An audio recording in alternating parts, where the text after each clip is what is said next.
vamos mergulhar numa tecnologia que, na verdade, nos deu um novo tipo de visão. Uma forma de perceber o mundo que vai muito, muito para além dos nossos olhos. Hoje, vamos desvendar os segredos do radar, a incrível capacidade de ver com ondas de rádio.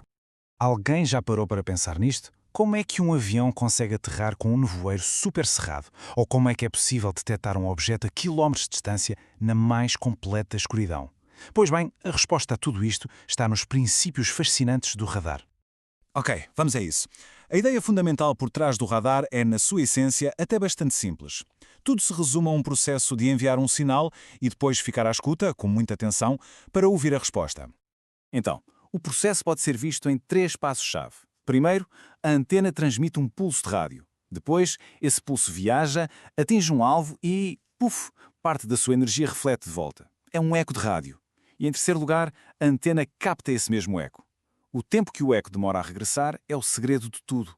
Sabendo que as ondas viajam à velocidade da luz, é uma questão de fazer as contas para saber a distância exata ao alvo. Mas saber a distância é só uma parte da equação. Para sabermos onde é que o alvo está e não apenas a que distância, o radar precisa da direção. E é aqui que entram o azimut, que é basicamente a direção horizontal, e a elevação, a direção vertical. Juntando estes 3 dados, distância, azimut e elevação, temos a localização exata do alvo no espaço. Parece bastante direto, certo? Mas, no mundo real, o sinal de radar raramente é assim tão limpo. Existem imensos desafios e interferências que podem, digamos, sujar bastante a imagem. E esta é a grande questão. A resposta curta e grossa, não.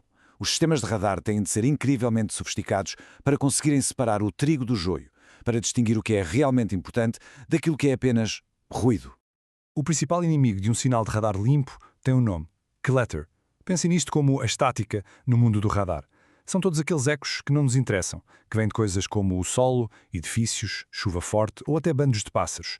Todo este ruído pode facilmente esconder o alvo que estamos a tentar encontrar. E o mais curioso é que o problema não vem só de fontes externas. Às vezes, as próprias características do feixe de radar é que criam confusão e podem levar a leituras completamente erradas. Vamos imaginar o feixe de radar como a luz de uma lanterna. Temos aquele foco de luz principal, super forte e concentrado, certo? Mas também há sempre uma luz mais fraca que se espalha para os lados.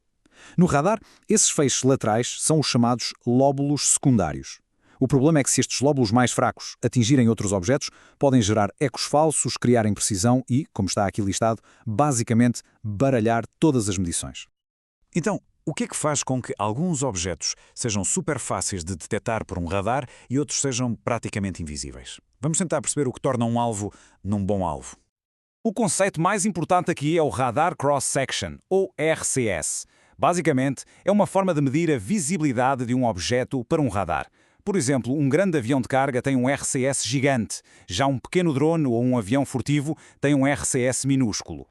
Há vários fatores que determinam o RCS de um objeto. O tamanho e a forma são os mais óbvios, mas o material é absolutamente crucial. O metal, por exemplo, reflete as ondas de rádio, que é uma maravilha. Já os materiais compósitos, como os usados nos aviões furtivos, foram feitos para as absorver. E mais, a orientação do alvo em relação à antena e até a frequência do radar também tem um impacto gigante na visibilidade desse alvo. É também importante perceber que não há só um tipo de radar. Existem pelo menos 2 categorias principais e cada uma foi desenhada para trabalhos muito diferentes, o radar primário e o radar secundário.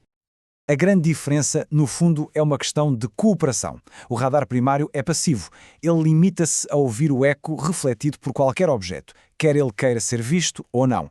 É por isso que é perfeito para uso militar. Já o radar secundário é ativo, é cooperativo. Ele conversa com um dispositivo que está no alvo, chamado transponder, que por sua vez responde com um sinal codificado. Isto não só reduz drasticamente a interferência, como também fornece dados super importantes como a identidade e a altitude do avião. É por isso que é essencial para a aviação civil. Muito bem, já vimos a teoria. Agora vamos ver como é que tudo isto se aplica no nosso dia-a-dia, com exemplos que, de certeza, toda a gente conhece. Uma das aplicações mais críticas é, sem dúvida, na aviação. O Sistema de Aterragem por Instrumentos, o ILES, é um sistema de aproximação de alta precisão.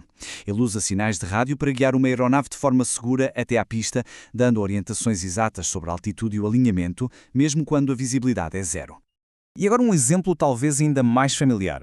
Toda a gente já viu um, mas como é que aquele pequeno aparelho consegue medir a velocidade de um carro com uma precisão tão grande?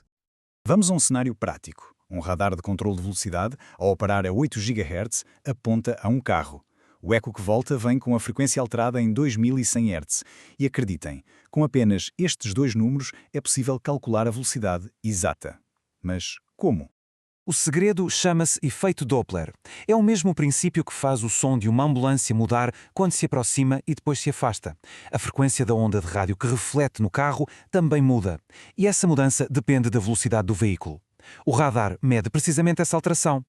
E ao aplicar a matemática do efeito Doppler aos dados que vimos, uma frequência de 8 GHz e um desvio de 2,100 Hz, o cálculo revela a velocidade do carro, uns impressionantes 142,15 km/h.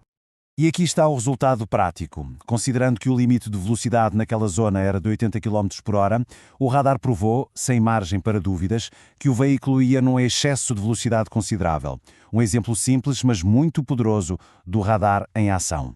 Desde guiar aviões em segurança, a monitorizar o clima, a garantir a segurança nas estradas, o radar expandiu completamente a nossa percepção do mundo. A pergunta que fica no ar é, com a tecnologia a avançar a este ritmo, que novas fronteiras é que esta incrível forma de ver nos vai permitir explorar no futuro?